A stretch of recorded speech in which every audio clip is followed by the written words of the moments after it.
ప్రభు అయిన యేసుక్రీస్తు నామములో మరి ఒకసారి మీ అందరికీ శుభములు తెలియజేస్తున్నాను. ప్రియమైన దేవుని సంగమ, ఈ సాయంకాల సమయంలో దేవుడు మనకిచ్చిన ఈ ప్రశస్తమైనటువంటి సమయాన్ని ఆయన వాక్యము ధ్యానించి దేవునిలో బలపరచబడి దీవించబడటానికి ఈ సమయాన్ని దేవునికి మనము అప్పగించుకుందాం. మీరందరూ సిద్ధముగా ఉన్నారా? ఈ దినము దేవుడు మనకివ్వబోయే ధ్యానాంశము ఏమై ఉన్నదో దేవుని వాక్యంలో నుంచి నేను మీకు తెలియజేస్తాను. ఈరోజు నేను మీకు ఇచ్చేటువంటి ధ్యానాంశము, ఆర్ యు సీకింగ్ గాడ్? దేవునిని మీరు వెతుకుతూ ఉన్నారా? What are the blessings when we seek the presence of God? దేవుని యొక్క సన్నిధిని మనం వెతికినప్పుడు ఎలాంటి ఆశీర్వాదాలు మనం పొందుకుంటాం? దేవునిని మనము వెతికేటప్పుడు వచ్చేటువంటి ఆశీర్వాదాలు ఏంటి? ఈరోజు దేవుని వాక్యంలో నుంచి మనము నేర్చుకోబోతూ ఉన్నాం. మరి దేవుని యొక్క పరిశుద్ధ లేఖనాన్ని మనం చూస్తే దేవుని వాక్యము మనకు తెలియజేస్తుంది, when you seek God you will find God in your life. దేవుని నువ్వు ఎప్పుడైతే వెతుకుతావో ఆయన నీకు దొరుకును అనేటువంటి మాటను దేవుడు మనకు సెలవిస్తున్నాడు. నిజమే కదా? ఆయనను వెతకడానికి ప్రస్తుతము మన విశ్వాస జీవితంలో దేవునిని వెతికేటువంటి సమయము మనకు లేనదనే చెప్పాలి. ప్రియమైన దేవుని సంగమ, ఆయనను వెతకడానికి నీ జీవితంలో నా జీవితంలో మనకు అనేకమైనటువంటి పరిస్థితులు గుండా ప్రయాణం చేస్తున్న మన జీవితాల్లో ఆయనను వెతకటానికి మనము ఆయనకు సమయాన్ని ఇవ్వలేని వారిగా ఉంటున్నాం. ఆయన సన్నిధిలో పట్టుదల కలిగి ప్రార్థించేవారిగా మనం ఉండలేకపోతున్నాం. ఆయన సన్నిధిని మరి బలముతో ప్రార్థించేటువంటి ఆసక్తితో ప్రభు సన్నిధిని వెదకేటువంటి జీవితము మనలో లేదనే చెప్పాలి. ప్రియమైన దేవుని బిడ్డలారా, అయితే దేవుని వాక్యంలోనికి మనం వెళ్ళి చూస్తే దేవుడు ఏర్పాటు చేసుకున్నటువంటి ఇశ్రాయేలీయుల జీవితాన్ని మనం చూస్తే దేవుడు వారికి ఎన్నో అద్భుతాలు గుండా వారిని నడిపించాడు. పాలు తేనెలు ప్రవహించే దేశానికి వారిని తీసుకురావటానికి, వాగ్దాన దేశంలోనికి వారిని తీసుకురావడానికి దేవుడు అనేక గొప్ప కార్యాలు వారి కళ్ళ ముందు జరిగించాడు. మరి ఆకాశము నుండి మన్నాను కురిపించాడు, ఎర్ర సముద్రాన్ని పాయలుగా చేశాడు. మరి పగలు మేఘస్తంభంగా, రాత్రి అగ్నిస్తంభంగా దేవుడు నిలిచాడు. అలాంటి అద్భుతాలు గుండా వెళ్ళినటువంటి ఇశ్రాయేలీయులు దేవునిని పూర్ణ మనస్సుతో వెతికారా? ఆయనను పట్ల మరి వారు ఆసక్తి కలిగి జీవించారా? ఆయనను యందు విశ్వాసముతో ముందుకు సాగిపోయారా అని చూస్తే ఇశ్రాయేలీయులు దేవుని యొక్క ప్రేమను మరచిపోయారు. దేవుని వెదకటము వారు మరచిపోయినట్లుగా దేవుని వాక్యంలో మనం చూస్తున్నాం. అందుకే దేవుడు సెలవిచ్చాడు వారికి, నా పేరు పెట్టబడిన నా జనులారా, మీరు నన్ను పూర్ణ మనసుతో పూర్ణ హృదయముతో మీరు నన్ను వెతికిన ఎడల నేను మీకు ఆకాశవాకిండ్లను విప్పి అనేక ఆశీర్వాదాలు ఇచ్చి మీ దేశం నేను స్వస్థపరుస్తానని ప్రభు సెలవిచ్చాడు. నిజమే కదా?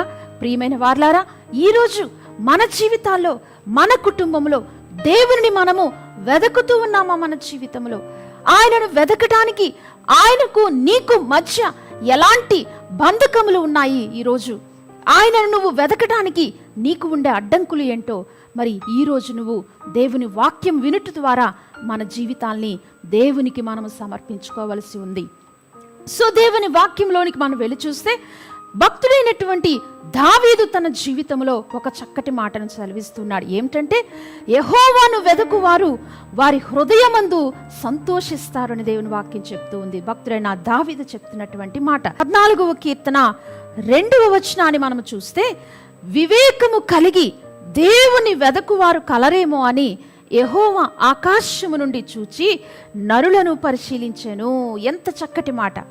వివేకము కలిగి దేవునిని మరి ఆసక్తితో వెదకేవారు ఉన్నారో అని దేవుడు మనలను పరిశీలిస్తున్నట్లుగా దేవుని వాక్యంలో మనం చూస్తున్నాం. నిజమే కదా? ఈరోజు ఆయన మనలను పరిశీలిస్తున్నప్పుడు ఆయన నువ్వు వెదకేటువంటి ఆ సంఖ్యలో ఆయన పట్ల ఆసక్తితో పూర్ణ హృదయముతో నీ కుటుంబముతో దేవుని వెదకటంలో నీవు ఉన్నావా? ఒక్కసారి మనల్ని మనం ప్రశ్న వేసుకోవాలి. సో ఈరోజు దేవుని వెదకేటువంటి కొంతమంది వ్యక్తుల జీవితాల్లో ఎలాంటి ఆశీర్వాదాలు వారు పొందుకున్నారు, ఎలాగున వారు దేవుని వెదకారో దేవుని వాక్యంలో నుంచి ఈరోజు నేను మీకు తెలియచేయాలని సంతోషిస్తున్నాను. మొట్టమొదటి వ్యక్తి దేవునిని వెతికినటువంటి ఆ వ్యక్తి ఎవరో దేవుని వాక్యంలో నుంచి నేను మీకు తెలియజేస్తాను. లూకాసు వార్త 18వ అధ్యాయము 25 నుంచి 43 వచనాలు. లూకాసు వార్త 18వ అధ్యాయము 25 నుంచి 43 వచనాలు. ఇక్కడ మనకు ఒక వ్యక్తి కనిపిస్తున్నాడు. ఆ వ్యక్తి పేరు ప్రఖ్యాతులు కలిగినటువంటి వ్యక్తి ఏమీ కాదు, కానీ త్రోవ ప్రక్కన కూర్చుని భిక్షము అడుగుతున్నటువంటి ఒక గ్రుడ్డివాడిగా దేవుని వాక్యంలో లిఖించబడి ఉంది. చూసారా, ఈ గ్రుడ్డివాడు ఎలాగున దేవుని వెతికాడు, ఏ విధంగా వెతికాడు, ఎలాంటి ఆసక్తితో అతను వెతికాడు, ఎందుకని అతను వెతికాడు, మనము దేవుని వాక్యంలో నుంచి మనము చూడవచ్చు. మరి ఈ గ్రుడ్డి భిక్షకుడు ఆ యెరికో పట్టణము గుండా యేసుక్రీస్తు వారు ప్రయాణము చేస్తున్నారనేటువంటి సత్యాన్ని తెలుసుకున్నప్పుడు ఈ గ్రుడ్డివాడు తన జీవితంలో ఆ శబ్దాన్ని విని, మరి ఆ యొక్క మరి ప్రజలు అనేకులు వెళుతున్నారనేటువంటి శబ్దాన్ని విన్నప్పుడు, ఈరోజు నాకు గొప్ప మరి ఆశీర్వాదము వస్తుందని తలంచుకున్నటువంటి ఆ వ్యక్తి ఈ శబ్దము ఎవరు ఈ మార్గము గుండా వెళుతున్నారని అక్కడ కొంతమందిని అడిగినప్పుడు, యేసుక్రీస్తు వారు ఈ మార్గము గుండా వెళుతున్నారని సెలవిచ్చినప్పుడు, ఆ యొక్క గ్రుడ్డివాని యొక్క స్పందన, ఆ గ్రుడ్డివాని యొక్క హృదయంలో ఉన్న వాంఛను మనము చూస్తే ఎంత గొప్ప వాంఛ అతను కలిగి ఉన్నాడో చూస్తే, దావీదు కుమారుడా నన్ను కరుణించయ్యా అని కేకలు వేయటం ప్రారంభించాడు. ప్రియమైన వార్లారా, మరి ఈ గ్రుడ్డి భిక్షకుడు ఎవరు చెప్పారు ఇతనికి దావీదు కుమారుడని, మెస్సయ్య అని ఎవరు చెప్పారు? ఈ గ్రుడ్డివాడు దేవుని లేఖనాలయందు తను మరి తన హృదయంలో దాచిపెట్టుకున్నాడు. ఆయన యొక్క లేఖనాలను గుర్తిరిగినటువంటి వానిగా ఈ గ్రుడ్డివాడు జీవించాడు. కాబట్టి యేసు తన మార్గము గుండా వెళుతున్నాడనే విషయాన్ని వినగానే ఆ విషయము వెంటనే తన హృదయములో, యేసును నేను ఏ విధంగా కూడా దాటి వెళ్ళిపోకూడదు నా ప్రభువునని, యేసు నన్ను కరుణించయ్యా, నన్ను రక్షించయ్యా అని చెప్పి మరి కేకలు వేస్తూ ఆ ప్రభువుని పిలిచినట్లుగా దేవుని వాక్యములో చూసిన ప్రియమైన వార్లారా, దేవుని పూర్ణ హృదయముతో నువ్వు వెతికినప్పుడు తప్పనిసరిగా నా జీవితంలో ఆయన నన్ను స్వస్థపరుస్తాడు అని నువ్వు వెతికినట్లయితే దేవుడు నీ జీవితంలో ఆ కార్యమును ఆయన చేస్తాడు. ఈ గ్రుడ్డి భిక్షకుడు యేసు యందు విశ్వాసం ఉంచి మెస్సయాని తెలుసుకుని దావీదు కుమారుడు, దావీదు వంశమునకు చెందినవాడనేది గుర్తెరిగిన వాడై యేసును దాటిపోకుండా కేకలు వేస్తూ మరి పిలిచినప్పుడు యేసు అతని దగ్గరికి రావటము, యేసు తన విశ్వాసము చూసి తనని మరి కన్ను దృష్టిని తనకి ఇచ్చినట్లుగా, తన కన్నులు తెరచినట్లుగా దేవుని వాక్యములో మనం చూస్తున్నాం. ఆ గ్రుడ్డి భిక్షకుని యొక్క ఆశ, ఆ గ్రుడ్డి భిక్షకుని యొక్క కోరిక ఏమైందో తెలుసా? ఏ విధంగా తను యేసును వెతకాడో తెలుసా? పూర్ణ మనస్సుతో లేఖనాలను నమ్మి మెస్సయాని గుర్తించి ప్రభువుని వెతికినప్పుడు దేవుడు తన కనుదృష్టిని తనకి ఇచ్చినట్లుగా దేవుని వాక్యంలో మనం చూస్తున్నాం. కనుదృష్టి పొందినటువంటి ఆ గ్రుడ్డి భిక్షకుడు యేసును వెంబడిస్తూ సంతోషముతో ఆ ప్రభువుతో వెళ్ళినట్లుగా దేవుని వాక్యంలో మనం చూస్తున్నాం. ఇది మన జీవితంలో మనం కలిగి ఉండాలి. ప్రియమైన వార్లారా, ఈరోజు దేవుని నువ్వు ఏ విధంగా వెతుకుతూ ఉన్నావు? చాలాసార్లు ఆయనను వెతకటం అంటే కేవలము ఆశీర్వాదాల కోసమే ఆయనను మనం వెతుకుతాం. ఆయనను వెతకటము కేవలము దీవించబడాలని ఆయనను వెతుకుతాం. ఒక ఉద్యోగము కొరకు మాత్రమే మనము వెతుకుతాం.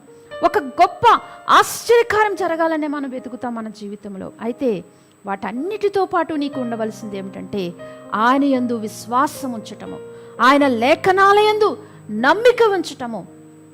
ఆయనను ఆసక్తితో నువ్వు వెతికితే దేవుడు నీ జీవితంలో ఎలాంటి పరిస్థితినైనా ఆయన నీకు అనుగ్రహించగలడు. ఆయన నీ జీవితాన్ని ఎలాంటి పరిస్థితినైనా ఆయన మార్చగలడు. సో మొట్టమొదటిగా గ్రుడ్డి భిక్షకుడు మరి లేఖనాలయందు దృష్టి ఉంచి నమ్మికతో వెదకాడు. మరి సంతోషముతో తను దీవించబడి ముందుకు ప్రయాణం చేశాడు. అందుకే భక్తుడిని దావీదు సెలవిచ్చాడు, యెహోవాను వెదకువారు హృదయమందు సంతోషిస్తారు. ఈరోజు సంతోషము మన జీవితంలో లేకుండా, మన కుటుంబాలలో భార్య భర్తల మధ్య సంతోషం లేని పరిస్థితులు, కుటుంబములలో ఐక్యత లేని పరిస్థితులు ఎందుకో తెలుసా? నీవు దేవుని వెదకుటలో ఎక్కడో నువ్వు ఆగిపోయావు. నీ జీవితంలో ఆయన యందు విశ్వాసం ఉంచుటలో, ఆయన వాక్యముని యందు నమ్మిక ఉంచుటలో నువ్వు ఎక్కడో మరి వెనుతిరిగిపోయావు. కాబట్టి ఈరోజు నీ కుటుంబంలో శాంతి లేక, సంతోషం లేక, సమాధానం లేకుండా ఉన్నావు. సో ఈరోజు గ్రుడ్డి భిక్షకుడు తన జీవితంలో దేవుని వెతికి సంతోషముతో కనుదృష్టితో ఆయనను వెంబడించి వెళ్ళాడు. ఇక రెండవ వ్యక్తి ఎవరో దేవుని వాక్యంలో నుంచి నేను మీకు తెలియజేస్తాను. దేవుని వాక్యంలో మనం చూస్తే లూకాసు సువార్త 19వ అధ్యాయము 1 నుంచి 10 వచనాలు మనము చూద్దాం. లూకాసు సువార్త 19వ అధ్యాయము 1 నుంచి 10 వచనాలు. ఇక్కడ కూడా మనకు ఒక వ్యక్తి కనిపిస్తున్నారు. ఎవరో తెలుసా? జక్కయ్య అనేటువంటి ఒక సుంకపు గుత్తదారుడు ఇక్కడ మనకు కనిపిస్తున్నాడు. ఈ జక్కయ్య తన జీవితంలో ఒక పాపిగా తను ప్రజల చేత ముద్ర వేయబడ్డాడు, పిలువబడ్డాడు ఒక పాపి అని. కానీ జక్కయ్య తన జీవితంలోనికి వెళ్ళి చూస్తే ఒక దినాన యేసుక్రీస్తు వారు యెరికో పట్టణంలోనికి వచ్చినట్లుగా ఆ సమాచారాన్ని తెలుసుకున్న జక్కయ్య తన హృదయములో గొప్ప కోరిక, ఆసక్తిని కలిగి ఉన్నట్లుగా దేవుని వాక్యములో చూస్తున్నాం. ఎంత గొప్ప విషయం! ఒక పాపి అయినటువంటి జక్కయ్య యేసు ఎవరో, ఆయనను నేను చూడాలి, ఆయనతో నేను మాట్లాడాలనేటువంటి గొప్ప కోరిక తన హృదయంలో కలిగి ఉన్నట్లుగా దేవుని వాక్యంలో మనం చూస్తున్నాం. ప్రియమైన దేవుని బిడ్డలారా, సో కోరిక మాత్రమే కలిగి ఉండటం కాదు, కానీ జక్కయ్య యేసును చూడటానికి పరుగు పరుగున వెళ్ళి ఒక మేడి చెట్టు ఎక్కి యేసును చూస్తున్నట్లుగా దేవుని వాక్యంలో మనం చూస్తున్నాం. ఎంత గొప్ప ఆసక్తి! నీవు ఆయనను వెదకాలి అంటే నీ జీవితంలో కేవలము కోరిక మాత్రమే కలిగి ఉండటం కాదు, కానీ నీ జీవితంలో క్రియలతో కూడినటువంటి విశ్వాసము నీలో ఉండాలి. జక్కయ్య ఎంత గొప్ప ఆసక్తిని తను కలిగి ఉన్నాడంటే యేసును చూడటానికి ఒక చెట్టు ఎక్కి ఆ యేసును చూస్తున్నట్లుగా దేవుని వాక్యములో మనం చూస్తున్నాం. ఈ సమాచారం అంతా ఎవరు తెలుసుకున్నారో తెలుసా? యేసు ప్రభువారు జక్కయ్యలో ఉన్న ఆ హృదయములో ఉన్న ఆసక్తిని ప్రభువు తెలుసుకున్నట్లుగా దేవుని వాక్యములో మనం చూస్తున్నాం. నిజమే కదా? మన జీవితములలో నీ హృదయములో ఉన్న ఆసక్తిని ప్రభు చూస్తాడు. నీ హృదయములో ఉన్న కోరికను ప్రభు గుర్తెరుగుతాడు. చాలాసార్లు మనుషులకు మన హృదయంలో ఉన్నది మనుషులు గుర్తెరగలేరు, కానీ నీ దేవుడు నీ హృదయంలో ఉన్న ప్రతి కోరిక ఆయన తెలుసుకునేటువంటి గొప్ప దేవుడు. ఇక్కడ చూడండి, ఒక పాపిగా ముద్ర వేయబడినటువంటి జక్కయ్య జీవితంలో ఉన్న కోరికను యేసు ప్రభువారు తెలుసుకొని ఆ మేడు చెట్టు పైన ఉన్నటువంటి జక్కయ్య దగ్గరకు వచ్చి, జక్కయ్య త్వరగా దిగు, నేడు నేను నీ ఇంటిలో ఉండవలసి ఉన్నది అని యేసు ప్రభువారే పేరు పెట్టి జక్కయ్యను పిలిచినట్లుగా దేవుని వాక్యంలో మనం చూస్తున్నాం. ప్రియమైన వారలారా, చూసారా? ఆయనను నువ్వు వెదకితే సంతోషముతో, ఆయనను నువ్వు ఆసక్తితో కానీ వెదకినట్లయితే దేవుడు నీ జీవితంలో తప్పనిసరిగా ఆయన నీకు దొరుకుతాడు. ప్రియమైన దేవుని బిడ్డలారా, జక్కయ్య చూడండి, ఆసక్తితో ప్రభువును చూడాలని కోరిక కలిగినప్పుడు జక్కయ్య దగ్గరికి యేసు ప్రభువారే వచ్చి పిలిచి, నేను నీ ఇంటిలో ఉంటాను ఈరోజు అని చెప్పినప్పుడు ఆ పాపి అయిన ఆ జక్కయ్య త్వరగా దిగి యేసును తన ఇంటిలోనికి చేర్చుకున్నాడు. ఆ రాత్రి తన జీవితంలో ఒక గొప్ప మార్పును జక్కయ్య చూశాడు. తన పాపములన్నిటినీ ప్రభు దగ్గర ఒప్పుకున్నాడు. తన హృదయంలో సంతోషము, ఆనందము దేవుడు తనకు అనుగ్రహించాడు. నేడే నీ ఇంటిలో రక్షణ వచ్చి ఉన్నదని యేసు ప్రభువారు జక్కయ్యతో చెప్పారు. అక్కడ ఉన్న ప్రజలందరూ కూడా పాపి అయిన జక్కయ్య ఇంటిలో యేసు ప్రభువారు ఎందుకు బస చేశారని అందరూ తన గురించి ఆలోచన చేశారు. కానీ యేసు ప్రభువారు మాత్రము ఆ జక్కయ్య హృదయములో ఉన్న కోరికను బట్టి ప్రభు ఆ ఇంటికి వెళ్ళి ఆయనతో బస చేసినప్పుడు జక్కయ్య జీవితము మార్చివేయబడటము, జక్కయ్య యేసును తన హృదయములో చేర్చుకునగా సంతోషము, ఆనందము తన హృదయంలోనికి వచ్చింది. ప్రియమైన వారలారా, కాబట్టి ఆయనను నువ్వు వెతికితే నీ హృదయంలో తప్పనిసరిగా నీ పాపములు క్షమించబడి ప్రభు నీ హృదయంలో శాంతి, సమాధానాన్ని ఆయన నీకు అనుగ్రహిస్తాడు. అలాగనే ఒక మంచి సాక్షిగా దేవుడు నీ జీవితాన్ని మార్చుతాడు. ప్రియమైన దేవుని బిడ్డలారా, చూద్దాం. ఇంకా యేసును వెదకినటువంటి మరొక వ్యక్తిని నేను మీకు జ్ఞాపకం చేయాలని సంతోషిస్తున్నాను. ఆమె యొక్క పేరు దేవుని వాక్యములు మనకు వ్రాయబడలేదు, కానీ ఆమె యొక్క జీవితాన్ని మనం చూస్తే ఆమె రక్తస్రావపు రోగము కలిగినటువంటి స్త్రీగా దేవుని వాక్యంలో మనం చూస్తున్నాం. 12 సంవత్సరములు రక్తస్రావముతో భయంకరమైనటువంటి దుస్థితిలో చేతిలో ఉన్న ధనమంతటిని పోగొట్టుకొని వ్యయపరిచి ఖర్చు చేసి చివరకు ఏమీ లేని స్థితిలోనికి వెళ్ళిపోయిన ఒక స్త్రీ జీవితాన్ని మనం చూడవచ్చు. ప్రియమైన దేవుని బిడ్డలారా, ఆమె యొక్క జీవితము ఎంత దుర్భరమైన పరిస్థితి అంటే ఆమెకు స్నేహితులు లేరు, బంధువులు దూరమయ్యారు, భర్త దూరమయ్యారు, కుటుంబము దూరమైంది, కష్ట పరిస్థితిలో, చేతిలో ఏమీ లేని స్థితిలో 12 సంవత్సరములు రోగముతో మరి బాధపడుతూ నీరసించినటువంటి ఈ రక్తస్రావపు రోగము కలిగిన స్త్రీ యేసును గురించి ఒక దినాన్ని తెలుసుకుంది. యేసు ప్రభు యొక్క కార్యాల గురించి తెలుసుకుంది. యేసు చేసే అద్భుతాల గురించి విన్నది. ప్రభువు చేసే ఆశ్చర్య కార్యాల గురించి తెలుసుకొనగానే తన హృదయములో గొప్ప ఆసక్తి కలిగింది. ఆ యేసును నేను ఏ విధంగానైనా కలవాలి, ఆ యేసుతో నేను మాట్లాడాలి, ఆ యేసును నేను చూడాలి, ఆ యేసు దగ్గరకు నేను వెళ్ళాలని ఒక కోరిక తన హృదయంలో కలిగింది. ఇది మన జీవితంలో ఉండాలి ప్రియమైన వారలారా. ఈరోజు పొగడ్తల కొరకు, మరి ఆశీర్వాదాల కొరకు మాత్రమే నువ్వు వెతుకుతున్నావేమో ప్రభువుని. దీవించబడాలి, అందరికన్నా హెచ్చించబడాలని ఒకవేళ నువ్వు కేవలము భౌతికమైన ఆశీర్వాదాల కోసమే నువ్వు దేవుని వెతుకుతున్నావేమో. ప్రియమైనటువంటి దేవుని బిడ్డలారా, ఈరోజు నీవు నీ హృదయములో దేవుని పూర్ణ మనస్సుతో, పూర్ణ ఆత్మతో ఆ ప్రభు యొక్క ప్రేమను, ఆ ప్రభు యొక్క గొప్పతనాన్ని, ఆయన యొక్క పరిశుద్ధతను నువ్వు వెతికినట్లయితే నీ జీవితంలో గొప్ప కార్యాలను నువ్వు చూస్తావు. ఆయన నిన్ను అనేకులకు ఆశీర్వాదకరంగా దేవుడు నిన్ను మార్చుతాడు. చూడండి, ఈ స్త్రీ యేసును గురించి తెలుసుకోనగానే తన జీవితంలో మరి యేసు వద్దకు తను ప్రయాణం సిద్ధపరచుకుంది. యేసు ఎక్కడ ఉంటాడో అక్కడికి ఆమె ప్రయాణం చేసింది. ఆమె మరి ఏమాత్రమో చింతించుతూ కూర్చునలేదు, కానీ ఆమె ఏమాత్రమో బలహీనపడుతూ ఉండిపోలేదు, కానీ యేసు వద్దకు ప్రయాణాన్ని సిద్ధపరచుకుంది. యేసు వద్దకు వెళ్ళగానే యేసు వద్ద అనేకులు ఉండుట చూచి వెనుకకు తిరిగి వెళ్ళిపోలేదు, కానీ ఆయన వస్త్రపు చెంగు ముట్టితే నేను స్వస్థత పొందుకుంటానని ప్రభు యొక్క వస్త్రాన్ని ముట్టుకుంది. ప్రియమైన దేవుని బిడ్డలారా, ఎలా వెదికిందో చూసారా?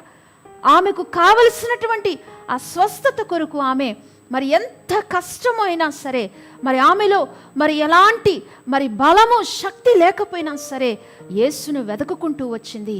స్వస్థత పొందుకొని సమాధానము కలిగినటువంటి స్త్రీగా, అనేకుల ముందు సాక్ష్యం ఇచ్చిన స్త్రీగా ఆమె దేవుని గ్రంథములో మన కొరకు వ్రాయబడింది. ప్రియమైన వారలారా, కాబట్టి ఈరోజు ఆయనను నీవు ఏ విధంగా వెతుకుతూ ఉన్నావు? నీవు ఆయనను వెతికితే ఆయన నీ జీవితంలో దొరుకుతాననేటువంటి ఆ గొప్ప సత్యాన్ని నువ్వు నమ్ముతూ ఉన్నావా? ఈరోజు బైబిల్ గ్రంథంలో మరొక స్త్రీ మనకు కనిపిస్తుంది. మరి ఆమె యొక్క చేతిలో 10 వెండి నాణెములు ఉన్నట్లుగా దేవుని వాక్యం మనకు తెలియజేసింది. ఆ వాక్య భాగాన్ని నేను మీకు చూపిస్తాను. చూడండి, లూకాసు సువార్త 18వ అధ్యాయము 8 నుంచి 10 వచనాలు చూడండి. లూకాసు సువార్త 18వ అధ్యాయం 8 నుంచి 10 వచనాలు. ఆమె యొక్క జీవితంలో ఆమె చేతిలో ఉన్న 10 వెండి నాణెముల్లో 1 వెండి నాణెము ఒక దినాన ఆమె పోగొట్టుకుంది. ఆమె పోగొట్టుకున్న ఆ 1 వెండి నాణెము కోసము ఆమె 9 వెండి నాణెములను ప్రక్కన పెట్టి ఆ 1 నాణెము కొరకు ఆ రాత్రంతా తను మరి ఇంటిని ఊడ్చి సిద్ధం చేసి ఆ నాణెము దొరికేటంత వరకు కూడా ఆమె వెతికినట్లుగా దేవుని వాక్యంలో మనం చూస్తున్నాం. ఇది మన జీవితంలో మనం కలిగి ఉండాలి. వెతికే వరకు, ప్రభువుని నువ్వు వెతికే వరకు, దొరికే వరకు నువ్వు ప్రభువుని వెతికే జీవితం నీలో ఉండాలి. చాలాసార్లు ప్రార్థిస్తాం ప్రభు దగ్గర, మరి కార్యము జరగలేదని మనము నిరుత్సాహపడి వెనుకకు వెళ్ళిపోతాం. మన జీవితంలో అద్భుతము జరగలేదే నా జీవితంలో అని వెనుకంజ వేసేవారుగా, దేవుని సన్నిధిని నిర్లక్ష్యం చేసేవారుగా ఉంటాం. ఈరోజు చూడండి, ఈమె 9 వెండి నాణెములు తనకు ఉన్న 1 వెండి నాణెము కోసము ప్రభువుని, మరి ఆ 1 వెండి నాణెము కోసము ఆ రాత్రంతా కష్టపడి ఓర్పుతో, సహనముతో తన ఇంటిని శుభ్రపరచి దొరికేంత వరకు వెతికినప్పుడు చివరిగా ఆ వెండి నాణెము దొరికినట్లుగా దేవుని వాక్యంలో మనం చూస్తున్నాం. చూసారా? దొరికిన తర్వాత ఆమె సంతోషముతో ఆనందించినట్లుగా దేవుని వాక్యంలో మనం చూస్తున్నాం. కాబట్టి నీ జీవితంలో దేవుడిని నువ్వు వెతికితే నీ హృదయంలో సంతోషము, శాంతి, సమాధానము, ఐశ్వర్యము, దీవెన మన జీవితంలో మనకు కలుగుతుందని దేవుని వాక్యం చెప్తుంది. కాబట్టి ఈ లోకంలో ఉండేటువంటి అశాశ్వతమైన వాటికి ఎంతకాలం మనం వెతుకుతాం? శాశ్వతము కానటువంటి మరి ధనము వైపు, లోకము వైపు, లోకాశల వైపు, శరీరాశల వైపు, శరీర కోరికల వైపు, ఈ లోకములో ఉండే ఆడంబరముల కొరకు నువ్వు వెతుకుతూ ఉన్నావేమో. ఈరోజు దేవుని వాక్యము నీకు సెలవిస్తుంది, ఆయనను నువ్వు వెతుకు, పూర్ణ మనస్సుతో వెతుకు, పూర్ణ హృదయముతో నువ్వు ప్రభుని వెతికినట్లయితే ఆయన నీకు దొరుకుతానని, ఆయన నీకు ఆశీర్వాదాలను, ఐశ్వర్యాన్ని, మరి శాశ్వత కాలపు ఆనందాన్ని ఆయన నీకు ఇస్తానని ప్రభు ఈరోజు నీకు సెలవిస్తూ ఉన్నారు. కాబట్టి ఈరోజు దేవుని వెతకుట్లో మనం ఎక్కడున్నాము? ఆయనను మనస్ఫూర్తిగా వెతికి దీవించబడదాము, ఆశీర్వదించబడదాం, ప్రభులో ముందుకు సాగిపోదాం. ప్రార్థన చేసుకుందాం. తలలు వంచండి. ప్రియమైన తండ్రి, నీకు స్తోత్రములు చెల్లిస్తూ ఉన్నాను ప్రభువా. ఈ సాయంకాల సమయంలో నీ వాక్యములో నుంచి ప్రభువా, నిన్ను వెతికినటువంటి వారి జీవితాల్లో ఎలాంటి ఆశీర్వాదాలు వారు పొందుకున్నారో, ఎలాగున వారు వెతికారో నువ్వు నేర్పించావు ప్రభువా. గ్రుడ్డి భిక్షకుడు తన జీవితంలో తను లేఖనాలను నమ్మి నిన్ను వెతికినప్పుడు ప్రభువా కనుదృష్టిని పొందుకొని స్వస్థత పొందుకున్నాడు. అలాగనే మరి నిన్ను వెతికినటువంటి జక్కయ్య తన జీవితంలో నని శాంతి, సమాధానము, సంతోషము, రక్షణతో నింపబడ్డాడు. రక్షణ ఆశీర్వాదంతో దీవించబడ్డాడు. నిన్ను వెతికినటువంటి రక్తస్రావపు రోగము కలిగిన స్త్రీ స్వస్థత, సమాధానముతో నింపబడింది. నిన్ను వెతికిన మరి ఆ యొక్క 10 వెండి నాణములు పోగొట్టుకున్న స్త్రీ వెండి నాణమును దొరికించబడి దీవించబడింది ప్రభువా. ఈరోజు మా జీవితంలో కూడా ఆసక్తితో నిన్ను వెదికేవారుగా, నిన్ను పూర్ణ హృదయముతో వెదికేవారుగా, నీ యందు విశ్వాసముతో నిన్ను వెదికేవారుగా మమ్మలను చేయమని, చేరి ఉన్న వీక్షించిన ప్రతి ఒక్కరిని దీవెన ఆశీర్వాదంతో నింపమని, వారి కుటుంబములలో శాంతి, సమాధానము, ఐక్యత దయచేయమని, సంతోషమును, ఆనందమును వారి జీవితంలో దయచేయమని ప్రార్థిస్తూ యేసు పరిశుద్ధమైన శ్రేష్టమైన నామములో ప్రార్థిస్తున్నాను తండ్రి. ఆమేన్. ప్రియమైన దేవుని సంగమా, ఈ వాక్యము ద్వారా మీరు బలపరచబడి, దీవించబడి, మీరు అనేకులకు తెలియపరిచి దేవునిలో ముందుకు సాగాలని కోరుకుంటూ ఈ మాటలను నేను ముగిస్తూ ఉన్నాను. మరొక సందేశంతో మరలా మిమ్మల్ని కలుసుకుంటాను. అంతవరకు సెలవు. May God bless you.